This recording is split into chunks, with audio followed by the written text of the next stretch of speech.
विष्णु पुराण के अंतर्गत आज के इस अध्याय में हम पठन करेंगे हिरण्यकश्यपु और प्रहलाद चरित्र के विषय में। आदिकाल में दिति के पुत्र महाबली हिरण्यकश्यपु ने ब्रह्मा जी का वर पाकर सशक्त होकर समस्त त्रिलोकी को अपने अधीन कर डाला। वह इंद्रपद का भोग करने लगा। वह स्वयं ही सूर्य, वायु, अग्नि, वरुण, चंद्रमा बना हुआ था।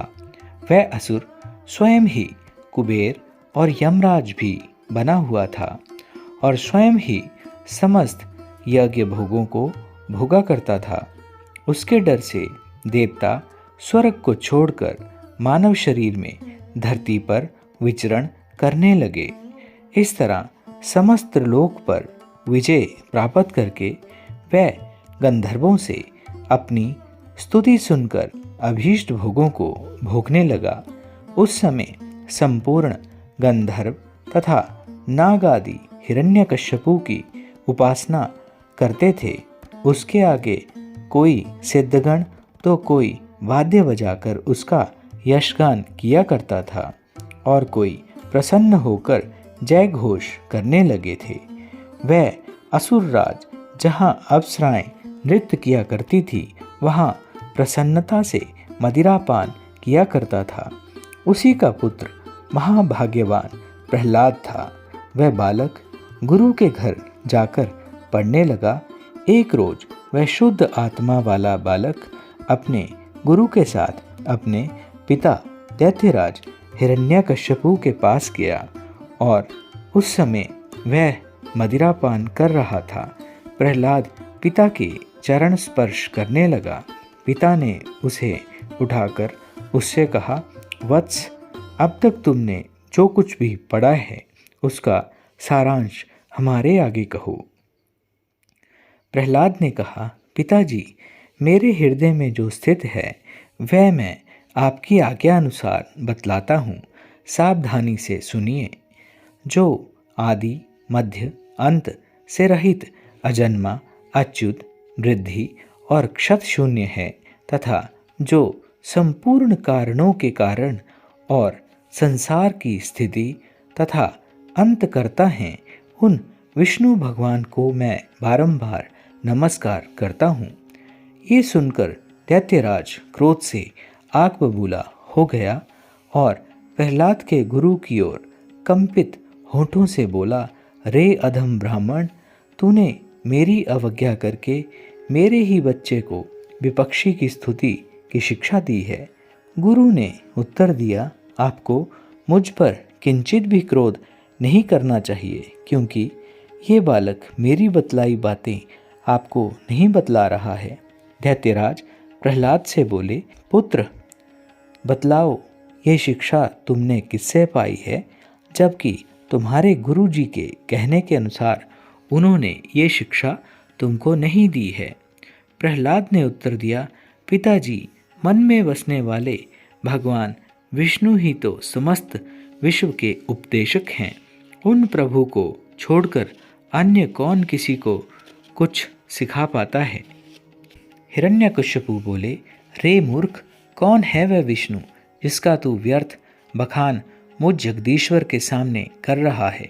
प्रहलाद जी कहने लगे, जिसका परम पद वाणी का विषय नहीं बन सकता और जो योगियों के ध्यान करने योग्य है तथा समस्त जगत रूप है, जिससे जगत की उत्पत्ति हुई है, वह परम ईश्वर ही विष्णु है। हिरण्यकश्यपु कहने लगा, मूर्ख, मेरे जीवित रहते दूसरा कौन परम ईश्वर हो सकता है, तो भी तू मृत्यु के मुख में जाने की इच्छा से बार बार उल्टा सीधा क्यों व्यर्थ बकता है। प्रहलाद जी कहने लगे, हे तात, आप व्यर्थ क्रोध ना करके प्रसन्न होइए, क्योंकि ये ब्रह्मभूत विष्णु तो केवल मेरे ही नहीं वरन समस्त प्रजा और आपके भी करता हैं। हिरण्यकश्यपु बोले, कोई पापी इस मूर्ख बालक के मन में आसीन हो गया लगता है।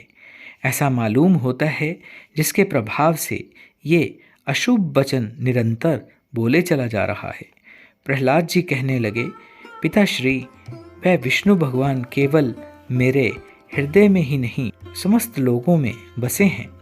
वह स्वर्गगामी तो मुझे, आप सबको तथा संपूर्ण जीवों को अपने अपने प्रयत्नों में रत करते रहते हैं।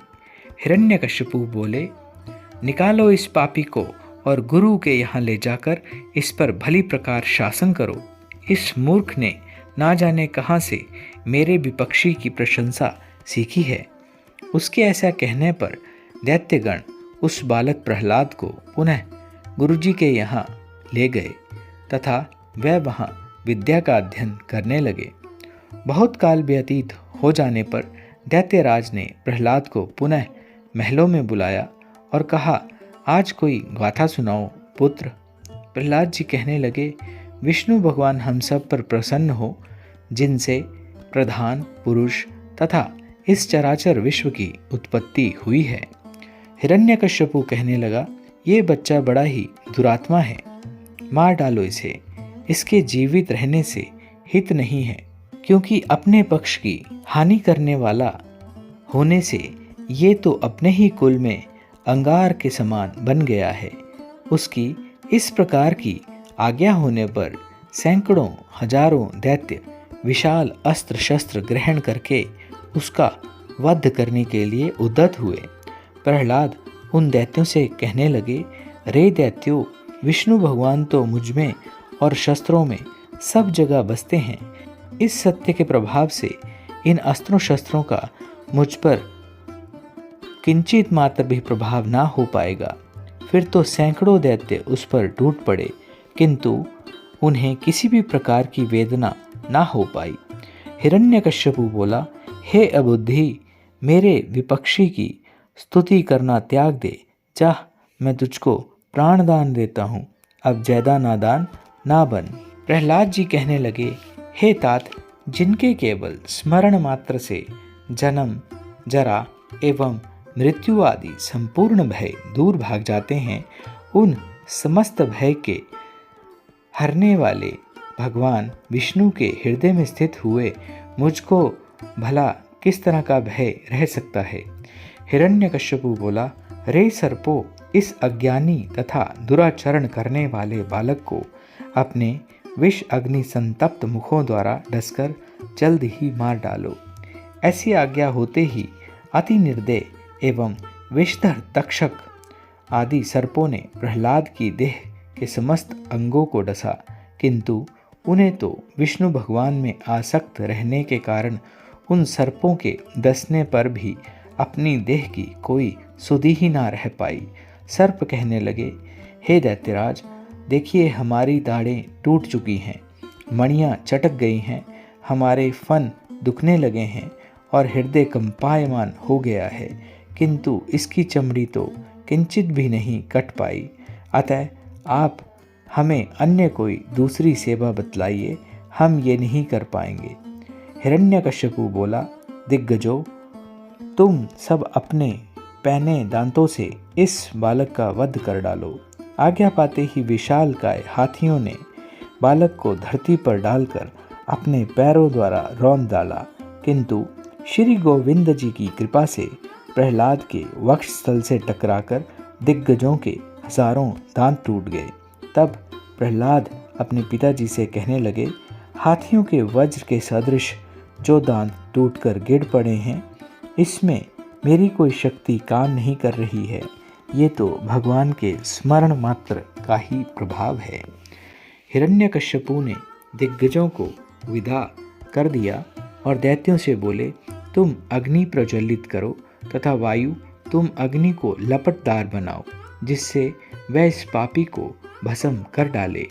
अपने से आज्ञा पाते ही दैत्यों ने काठ के एक बड़े ढेर में प्रहलाद को बिठा दिया और अग्नि प्रज्वलित कर दी। प्रहलाद बोले, तात, पवन से प्रेरित हुई ये अग्नि मुझे नहीं जला रही है, मुझे तो समस्त दिशाएं ऐसी शीतल लग रही हैं मानो मेरे चहु और कमल बिछ गए हों। इसके पश्चात शुक्र के बड़े पुत्र वाग्मी महात्मा षंडाकर्मादि समान नीति द्वारा दैत्यराज की प्रशंसा करते हुए कहने लगे, अपने बालक के प्रति अपने क्रोध को दूर कीजिए। आपको तो देवताओं के ऊपर ही क्रोध आना चाहिए, क्योंकि वही प्रहलाद को विचलित करने वाले हैं। हे राजन, इस बालक को हम पढ़ाएंगे। आपके पुत्र को हम इस प्रकार की शिक्षा प्रदान करेंगे जिसके फलस्वरूप ये विपक्षी के नाश की ओर प्रोत्साहित होकर आपकी ओर विनीत बन जाएगा। यदि हमारे वचन सुनकर भी विष्णु की स्तुति करेगा तो हम इसका संहार करने का अन्य कोई उपाय करेंगे।